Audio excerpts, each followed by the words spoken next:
Dear Miranda, I'm very happy to have the honor to greet you here today with us, with our team Inspire Us, Inspire Me, Navdihni. We will speak in English so that your friends from Italy, Tuscany, from the Netherlands, from Spain, and all across the world, including Croatia and Slovenia, of course, will be able to listen your wise words. And we can start if you agree. Hello, hi Natalie. I agree, we can start. Okay. Thank you for inviting me. Oh, it's my pleasure indeed. So we met during your studies at one of the Slovenian faculties, and you showed even then remarkable strength and decisiveness. Where do you find your inner will of forte? It's really interesting to found out what your professor think about you after this all finished. Actually, all my previous experiences have led to who I am today. It seems to me that it all began when I first started to feel exhausted and without energy. That's when I first experienced anxiety also. And I started thinking why and what was happening to me. This was a new and not quite nice experience. And it took me a while to learn new things about myself, to get to know myself, and to learn to live with all these new feelings. And then I discovered that I'm actually creative, which I didn't know about myself before. And I didn't consider myself creative. And all this happened when I was in my early 20s. And until I was 35, I haven't found out I have a thyroid problem. I had Hashimoto's. What is that actually? What is Hashimoto's? What have you realized regarding this disease? I think I got the best out of this situation. So I used the best of it and did not surrender when I was at my lowest. To that time, I also discovered yoga practice. And when I was 27, I could not find a job in Croatia and decided to go to Germany to work as a babysitter. And I was there for a year, and it was an experience that really made me stronger. Because of this experience, I realized I could handle a lot more than I thought before. Mm-hmm. And later, when I met my husband and we got married, after a few years, we decided to leave Croatia, and we have first moved to the Netherlands. And I think it gave me the greatest strength and confidence, thinking I did something very challenging, something that takes a lot of courage and energy, which I thought I don't have. I believe that all my experiences have polished me, and every experience taught me something new about myself and gave me more strength. And of course, here is my husband, who is my big support. Mm-hmm. What was the most important experience in your life? Why do you think so? You have experienced a lot, actually, right? So, yes, especially the last 7 years. Yes. I would say Italy, definitely. Life in Italy and living in Croatia. And a trip to Doha, Qatar, to visit my sister. And Carla, my niece, she's actually the biggest reason why I traveled to Doha twice. And she's definitely the greatest joy. She and our dog, of course. And so I can also say it was the traveling that marked my life. Then study. You see, it's not really easy to choose just one moment, one experience, and this all experiences happened last 7 years. and many experiences and decisions define our future. So this is what I have chosen to be the most important experiences of my life so far. I decided to be open-minded and absorb all these experiences and make the most of them. All those experiences have made me who I am today, and now change has become an integral part of my life. And I have learned to accept changes quickly thanks to all these experiences, and which is really important nowadays when the world changes quickly. So, you have mentioned that Italy was your favorite place, actually, and that how can you compare life in the Netherlands and life in Italy? Oh my God, it's completely different. It's like, you know, you can't compare it. Actually, it's in Netherlands. Actually, the biggest problem for me was the weather, the climate, and which I have this disease, Hashimoto.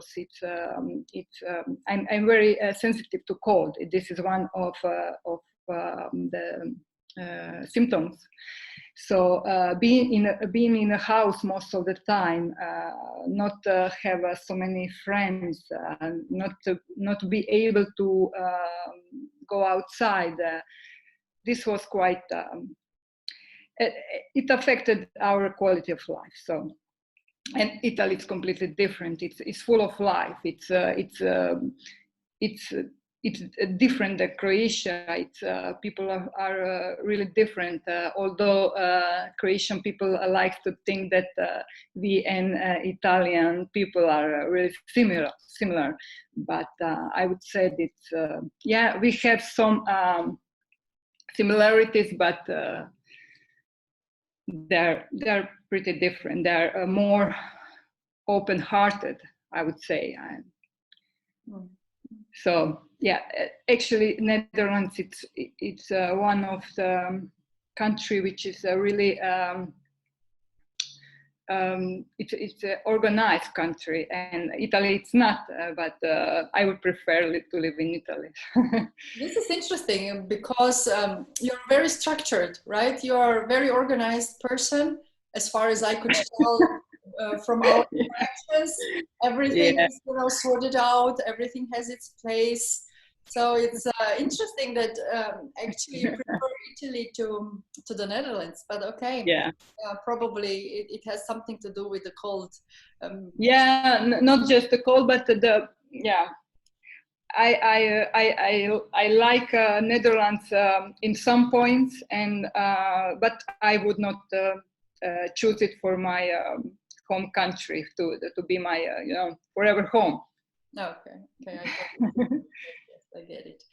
So you have travels. You have it in your DNA. Actually, you started working as a babysitter in Germany.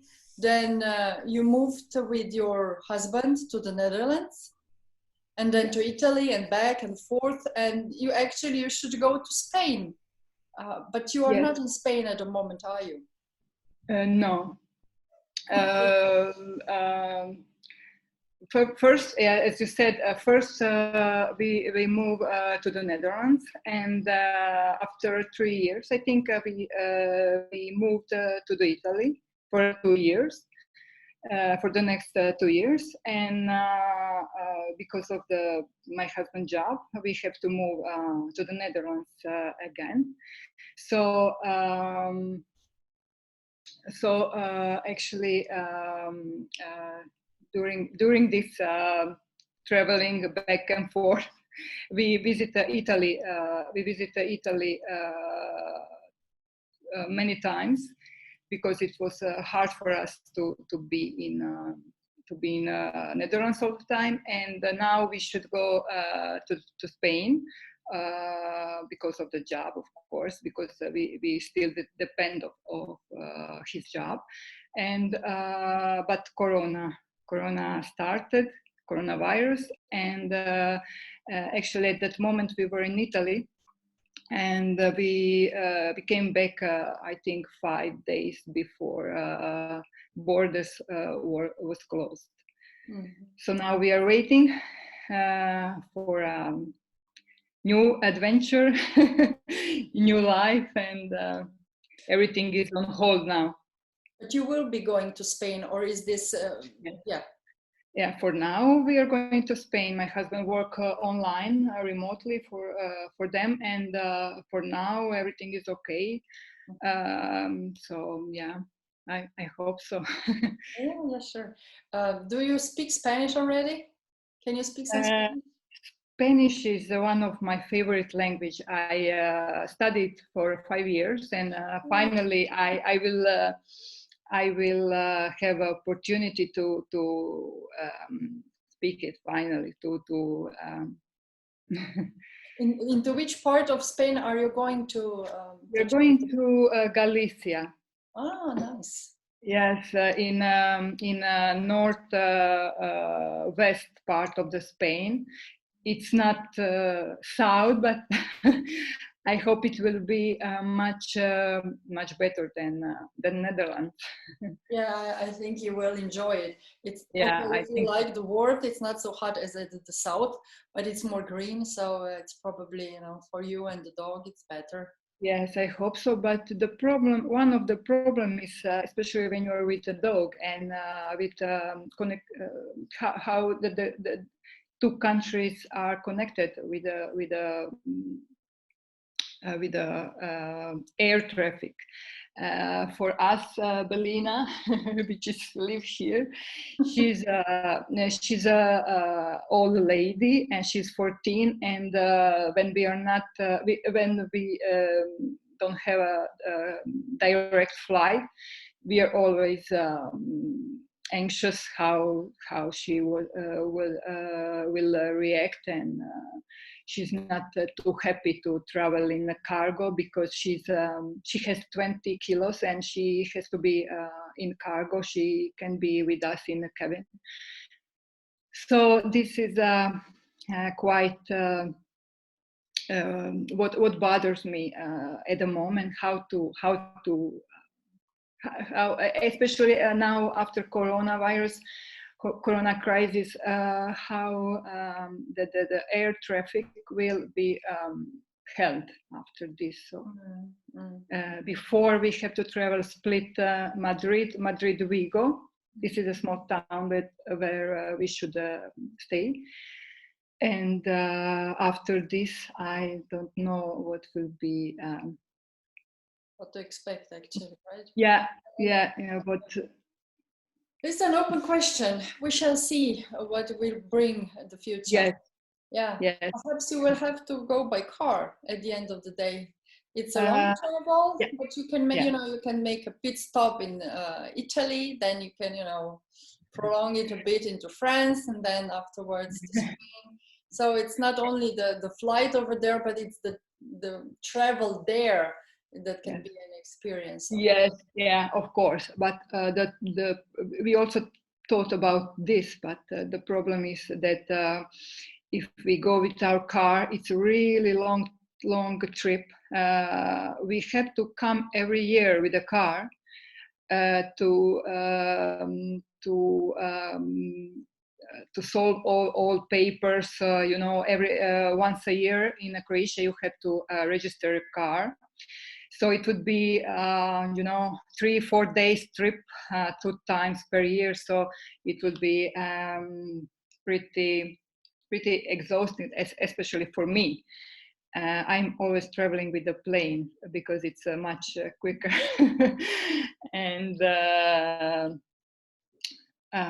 we thought about it, but I don't think so because of this problem, because we have to go every year back and forth with the car.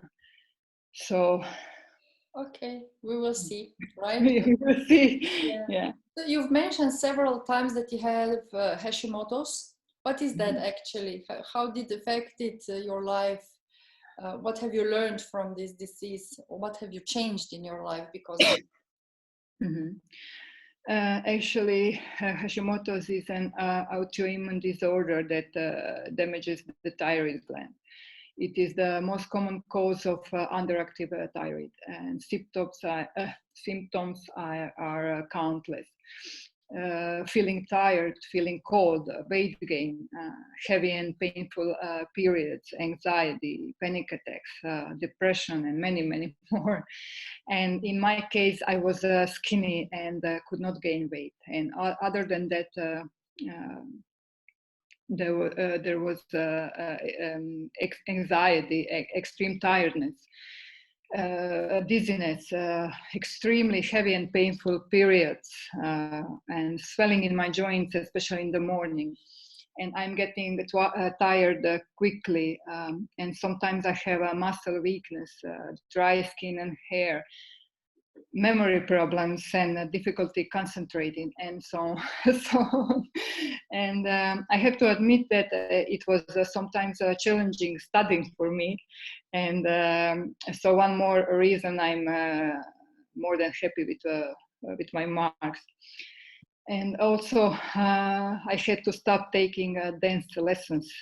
Dancing is one of my biggest loves, and whenever I can, when we settle down in some place, I enroll in a bachata or a reggaeton course, and but I cannot train as many times per week as before.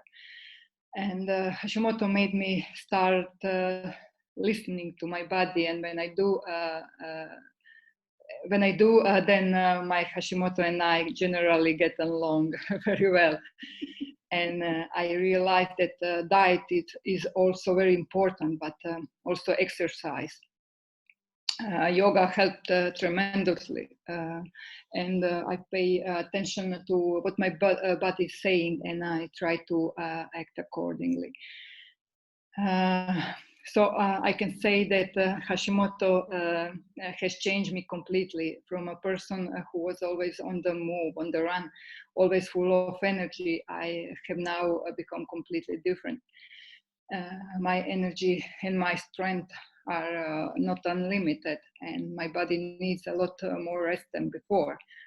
I learned to say no, which is very important for mental health. I began to worry more about myself and my feelings.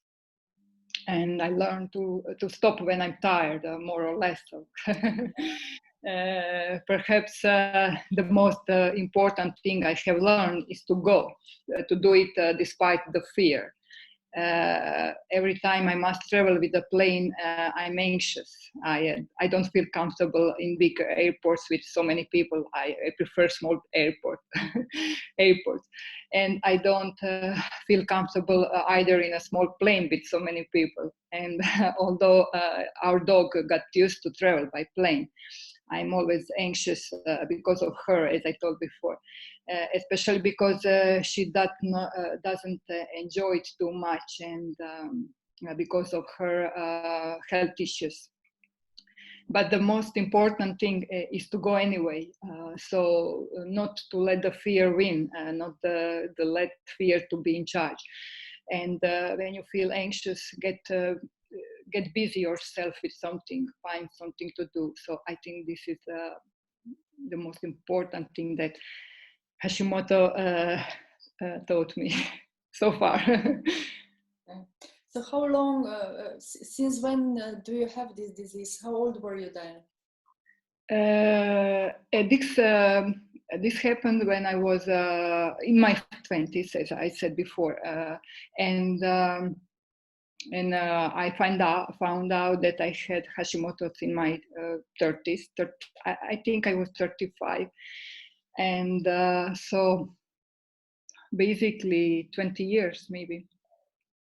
Wow. We are good friends by now.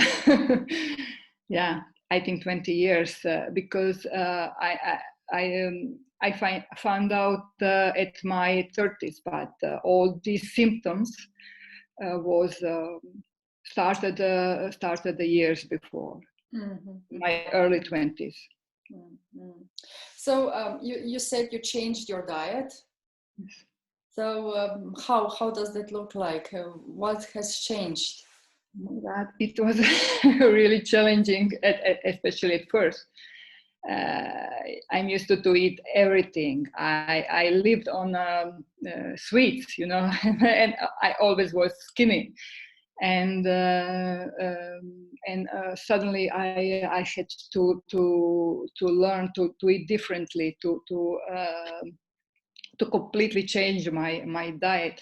And I started. I think I started just before we have left Croatia, few months before, and it was 7 years ago, and I started eating fruit, fish, and vegetables, and it was pretty strict. But I managed to lower my antibodies, which is really important with Hashimoto's, and my antibodies came at 0. It was really my doctors always said that it's impossible to came to 0. When you have antibodies, you always have it. But I have my test result that shown that there was 0 at that time, and later I start to eat a little bit more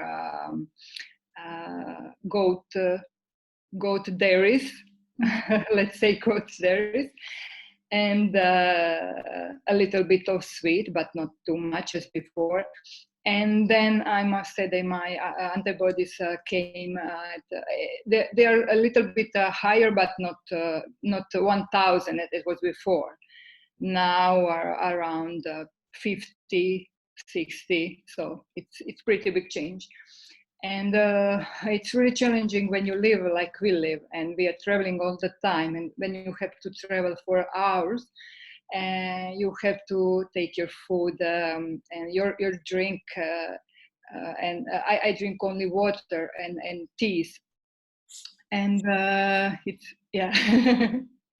I always take my bottle, and it's pretty challenging, but I'm used to now. It's part of my life, and actually I learned that I should eat like this before. It's just healthy eating, nothing special. And the main change is that I'm gluten free. Mm-hmm. I'm not. I don't eat gluten, and gluten is almost in everything. So yeah. Sure. But if you stick with vegetables and fruits, then and fish, so there is no gluten actually in neither of this. Sorry, can you repeat? I didn't. Yeah. That's no. I was just wrapping up, saying that if you eat fruit and vegetables and fish, then there is no gluten actually in this food. No. But sometimes, as I said, I sometimes, especially when you travel, I have to make a sandwich or something. So I take a gluten-free bread, or I made it myself, and it's in my opinion, it's not pretty healthy. It's not quite healthy either, And but you have to let yourself some joy in life. So sometimes. Yeah. So does your husband accompany you on this travel of gluten-free healthy food, or is the opposite? He tries actually, not gluten-free, but we eat together. He eat healthy. I don't eat meat, so he doesn't eat meat very often, and actually pretty much. But sometimes when we travel, he can eat everything. It's much easier for him. He doesn't have to plan everything, you know, every step of the of the trip, and basically, yeah. But he eats pretty much healthy. Okay, so he is not supporting you that much, is he? Right? Yeah, he's supporting me. Also, this question, he will look at this webinar then afterwards. The virtual meetup. Yeah. Don't answer this. Yeah. He support me in a lot of things, but not in this thing. Yes, it's quite excellent actually. So you were talking about moving a lot, traveling a lot, planning ahead, preparing for different things. But how did you prepare for your first, you know, for your first longer period of time being living abroad, like Germany or the Netherlands? How about prejudices? I know that you know, I've moved a lot as well, but you have this picture of people there, you know, you've heard about the culture. So these prejudices that we have, and then we don't even know that we have them, right? So how did you handle that? I personally had no prejudice towards the Netherlands. And I was happy for the opportunity to leave Croatia. Before we left for Italy, I was not too happy, which I can't believe it. At the time, I wanted to go to live in Spain. Can you imagine? All my wish come true. I have been shortly to Italy twice, and I was not too impressed. And I must admit that I was afraid of Italy because I was convinced that nowhere could be as easy to live with a dog as in the Netherlands. The Netherlands was a big change after Croatia in terms of animal treatment, and this was pretty important for us. And what I think now, Italy, actually Toscana, is the most beautiful thing that has happened to us, and it's so easy to live there with the pets, and so my biggest fear was gone. And dogs are considered family members there. They can go everywhere, shops, restaurants, cafes, hospitals, yeah, right, you can believe. But most grocery stores. And the Netherlands is always referred to as the country most accessible to dogs. But actually, this is not true. In the Netherlands, in fact, you can hardly go anywhere with the dogs. I mean, yeah, they treat animals quite well, but yeah, you can hardly go anywhere if it's inside, and most of the year you have to be inside in the Netherlands. And as for the prejudice of others about our moving, I was not worried at all. My family fully supported us, and that is the most important thing, right?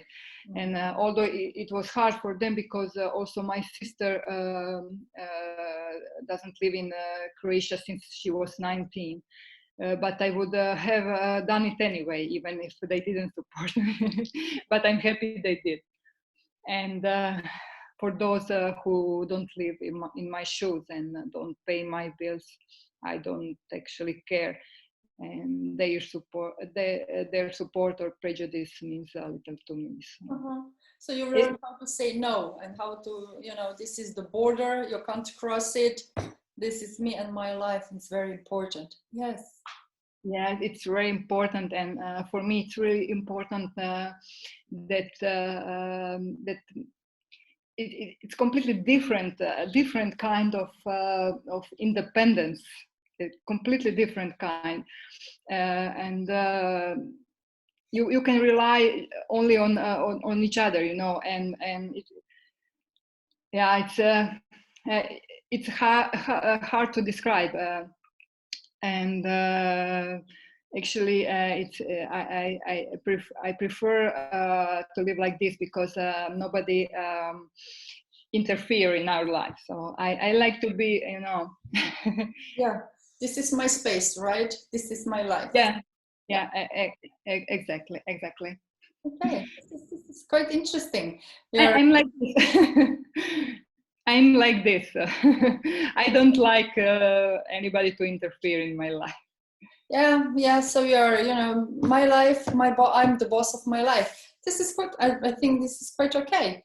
No biggie. My daughter would say, no biggie. Yeah.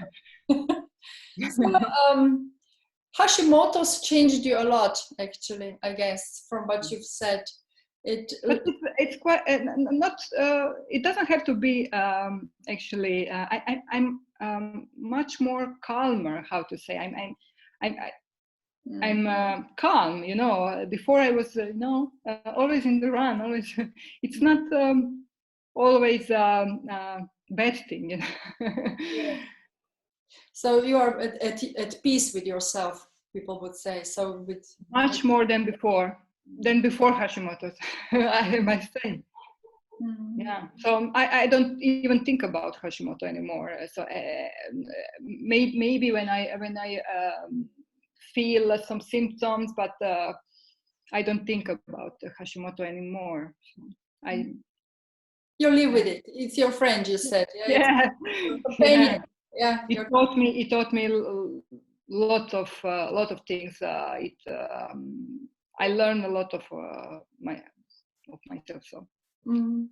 How to accept anxiety, how to accept yourself, how to set boundaries. Yeah, you've said quite a lot of, but it's said that we all have to have a difficult experience, let's say. It doesn't necessarily mean that you have to get the illness or something, but the heavy experiences make the differences in our lives. That's how it is.